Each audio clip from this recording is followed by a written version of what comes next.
Ladies and gentlemen, good morning. My name is Son Roth Watson. I'm Gavin's firstborn and only son. Firstly, I'd like to thank you all to come here today celebrating the life of an incredible man. The past few days have been exceptionally hard on our family. I hope the overwhelming support and love that is coming from all aspects, not just the country but the globe, really shows and stands to me what a testament my father was to the lives of many that he engaged with, spoke to, touched and prayed with. I'm going to try and make an attempt today to capture the true essence of my father. I hope I'm sure words will always fall short, as there's just so much to this incredible human being. Gavin Joseph Watson, born on the 12th of July 1948, left us earlier this week to go to heaven. When reflecting on my father's life and who he was as a person, there are a few very distinguishable characteristics that come to mind which I'd like to touch on this morning. I believe these, for me, help me remember him best. His immense love and faith in the Lord. Dad's love for the Lord was so deep, so pure, and his faith absolutely unshakable. His love for the Lord consumed his world, and this could be seen in every aspect of his life. There's so many aspects, but I'd like to just touch on a few. Anyone who was friends with him, who knew him and spoke to him on a daily occasion will always know that a phone call, no matter where it was, what time it was, where the occasion was, had to end in a prayer. It was not negotiable.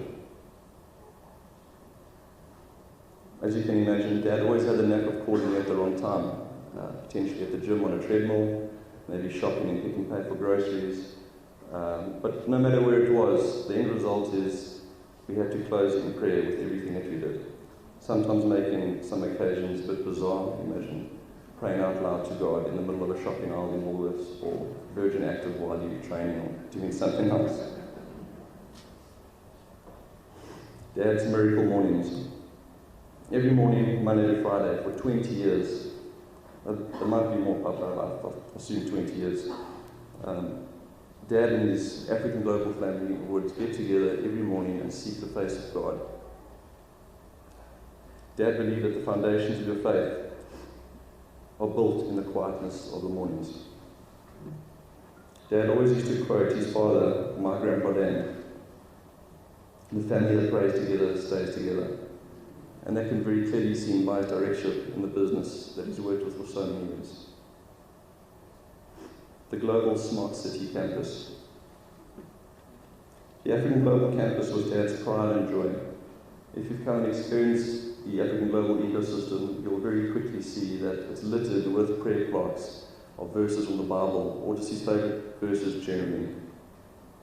My favorite one being is as you enter the park, the prayer plaque that sits at the front reception door says, blessed on the way in and blessed on the way out. My last heartfelt memory of Dad's love for God has been as a relatively new parent. So I'm a new dad. I've got a 4-year-old, a 2-year-old, my sister, and a husband of 2 beautiful kids as well. A 1-year-old, or Stevie's 1.5, Lulu's 3 years old.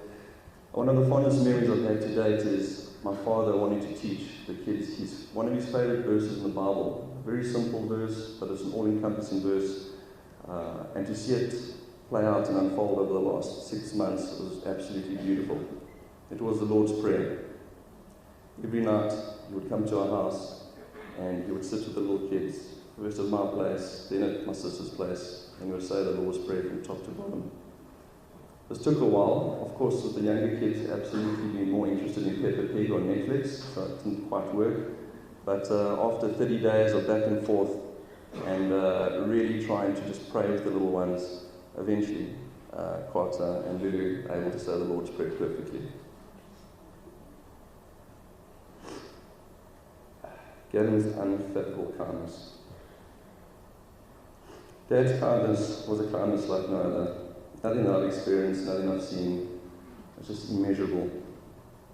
If a friend was in despair, no matter who it was, he would always go out of his way to try and console that person, to try and help them with whatever they're struggling with or battling with in life. couple of examples of his kindness range from the creches that we've been supporting in Orange Farm. I think there's 30 creches of little children that have sort of just been left to rot away. At one point we were supporting 30 creches. We're supporting a safe home in Cape Town for abused children. And there were many soup kitchens and a whole bunch of other facilities that were set up to just look after people who are less fortunate.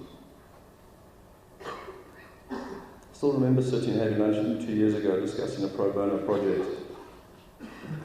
and questioning that, Dad, sometimes your kindness can be taken for naivety and maybe seen as weakness. The project that you're looking to engage with or wanting to look at, maybe you should think through it more deeply and make a decision at a later point. And true Gavin Watson style, and with a response backed by the Bible, he said, Roth, the fruits of the Spirit are love, joy, peace, patience, kindness, goodness, and faithfulness. Why don't you pray about it? Fast and let God decide.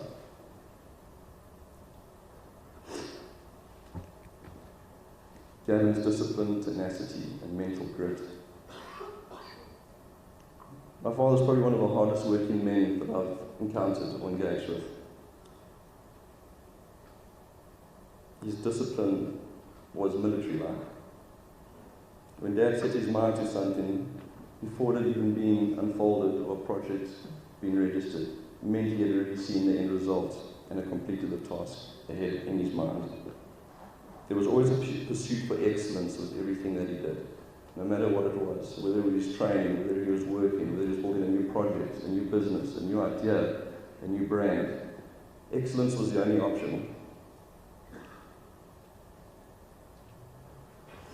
With his deep competitive desire, whatever the group did, they always had to be market-leading and pioneers in whichever field that they were playing.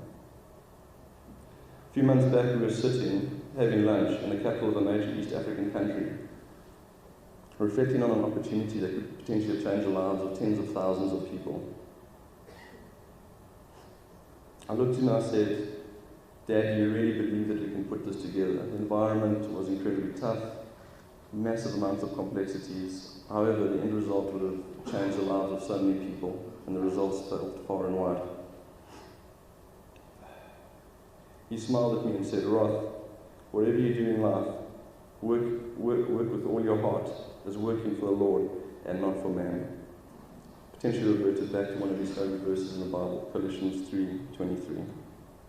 Dad's main objective was always to see how he could make a difference in the world by using his 3 Ps, the 3 Ps that are behind us, the 3 Ps that built the foundation for his life, and the 3 Ps that he really just believed so deeply in: people, passion, and purpose. Transforming and developing people, injecting passion and energy into the environment, and always making sure that the purpose was much bigger than the person or the people themselves. Dad lived an incredible life, full of God's favour. However, so much joy came from the amazing people that he engaged himself with every single day for so many years. His pillars of strength, he loved them all very dearly, and as they were his prayer warriors, sounding boards, pillars of strength, friends, mentors, wise counsel, and family. Joe, Papa, Tandy, Trevor, Jackie, Ish, Munira, thank you for loving my dad so dearly. Louis and Colleen, Donnie and Gail, Jacques and Kerry, Karine, Rico, Carlos, Lindy, Tash, Nicholas, Lungisa, Elise, Rianne, Vince, Dr. Kota, Dr. Nasa, and Sylvian. His prayer warriors, Cynthia, Diane, Pastor Francis, and the rest of his African Global family. Thank you for loving Gavin and serving alongside of him. He truly loved you with all his heart and was so blessed to be amongst such incredible people on a daily basis. Closing my eulogy of Dad, I'd like to read a very dear psalm of his, Psalm 23. The Lord is my shepherd, I lack nothing. He makes me lay down in green pastures. He leads me beside quiet waters. He refreshes my soul. He guides me along the right paths for his name's sake. Even though I walk through the darkest valley, I will fear no evil. For you are with me, your rod and your staff, they comfort me. You prepare a table before me in the presence of my enemies. You anoint my head with oil, my cup overflows. Surely your goodness and love will follow me all the days of my life. I will dwell in the house of the Lord forever. Thank you to everyone who came out here today. I really appreciate it. Really appreciate you celebrating an incredible man who lived a very rich and full life. And let's enjoy the occasion. Let's celebrate his life. And thank you very much.